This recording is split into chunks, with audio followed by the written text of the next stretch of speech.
I'm just going to give y'all a quick update on my life. So, you might have noticed that my activity on my channel has kind of gone down a little bit. That is because I have been a construction worker lately. Monday through Wednesday, I put up metal buildings, and then I still work at the bar Thursday through Saturday. So come see me at Southern Junction. Anywho, well, this week I am working for my new landlord. Yes, I moved also. And I don't know if any of you have ever seen the TV show Family Guy, but my landlord is Herbert, in real life. He is. But my job today is to carry him around town and help him run his errands. And we can't go anywhere without him stopping and talking to someone for hours. And some of you might be wondering, why would you move in to a house if you know that your landlord is a pervert? And the answer is, I've dealt with a lot of perverts in my life. I mean, I work at a bar. Just kidding. There's no perverts that come into the bar that I work at, except for my landlord. That's how I met him. I love the house that I live in. It was built in the 1800s. It's got really high ceilings, and it's got a piano in it. And I get to keep my son, my dog, Miles.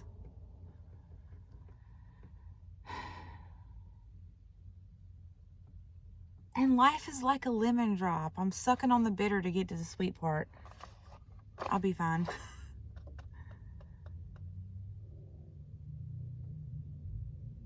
Just wait till you meet Mr. Lawrence, though.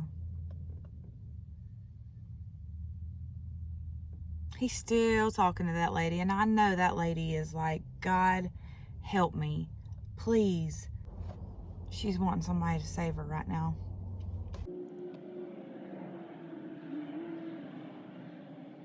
Well, while we're waiting on Mr. Lawrence, I'm going to read y'all some of this book. It's called UFOs and the Murder of Marilyn Monroe. It's by Donald R. Burleson, PhD. Donald Burleson's a field investigator, consultant, and research specialist for MUFON, the Mutual UFO Network, for which he also serves as state director for New Mexico. An extensively published writer, he has done original research into the Roswell incident, the Lubbock Lights, the Levelland, Texas UFO landing, Socorro, and other cases, and is the author of books The Golden Age of UFOs and UFO Secrecy and the Fall of Robert J. Oppenheimer, as well as numerous research articles published in the MUFON UFO Journal and the J. Allen Hynek Center for UFO Studies Journal, International UFO Reporter. Impressive. He holds master's degrees in mathematics and English and a PhD in English literature, and is semi-retired from the mathematics department at Eastern New Mexico University in Roswell, New Mexico, having taught mathematics at several other universities. He has appeared on Good Morning America, Nightline, Fox, and the History Channel, and is a frequent lecturer on topics in the field of UFO studies. He and his wife Molly, herself a writer and fellow UFO investigator, have lived in Roswell since 1966.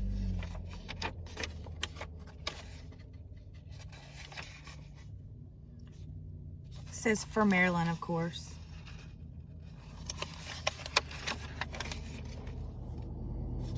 Chapter 1, Our Loss. This was Norma Jean. You never know what problems you'll end up working on when you become a UFO investigator.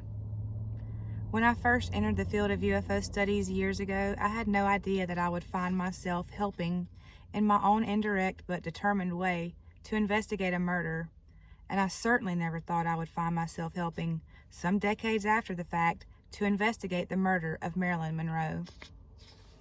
On Saturday, August 4th, 1962, when she died at approximately 10:45 p.m., Marilyn Monroe was the most famous woman in the world. Today, nearly half a century after her tragic demise, Marilyn Monroe is still the most famous woman in the world. And it is no exaggeration whatsoever to say that she is an American icon, a legend, a culture hero, undeniably a part of our culture, no less than Elvis or baseball. The memory of Marilyn Monroe will be with us always. She is not merely an integral part of what is culturally to be American in the uniqueness of her character. She is an integral part of what it is to be human. She was strong. She was frail. She had the capacity to be victor or victim.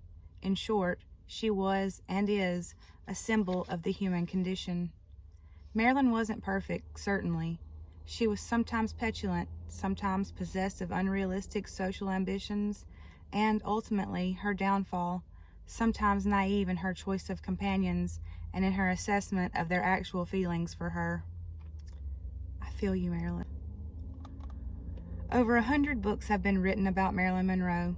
A few of these, notably Norman Mailer's Marilyn, Anthony Summers' Goddess, The Secret Lives of Marilyn Monroe, Robert F. Slatzer's The Marilyn Files, and Donald H. Wolfe's The Last Days of Marilyn Monroe, actually managed to do a good job of getting under the glitter and the mythology to illumine a real and remarkable human being, as well as the real and appalling crime that was committed against her.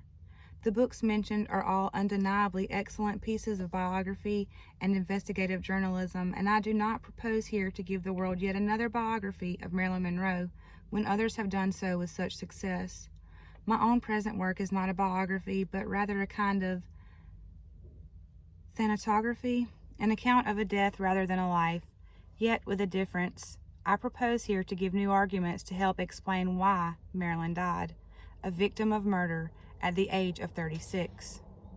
Since the reasons, as I claim, have to do with UFO-related government secrets, some people will no doubt scoff. Let them. The evidence, as we will see, speaks for itself. In any event, this is a book not so much about Marilyn's highly dynamic life as about the sinister circumstances of her death. My landlord has just found somebody else to talk to, I think, so we might get to finish this whole book right now. Nevertheless, I feel compelled to say something about Marilyn's life, not to retrace old ground, but rather to impart, for present purposes, a sense of the loss we all incurred when certain persons, for the sake of keeping very deep and dark government secrets covered up, ended Marilyn's life by lethal injection in the guest cottage of her home at 12305 5th Helena Drive in Brentwood, California. She was young, she was lovely, she was vibrant, and suddenly she was dead. First, it is important to understand that the Marilyn Monroe known to the world of motion picture fans was largely the sort of construct that Hollywood has always been so clever at creating for their own inimitable money-making purposes. The dumb blonde image was wholly a movie star myth, and Marilyn, in fact, deeply resented it. But the Tinseltown camera capitalists knew the consumer psychology of ticket sales perfectly well. See the beautiful, lithe young girl? Their imagery whispered in the ears of hormonally active male moviegoers. Oh my God.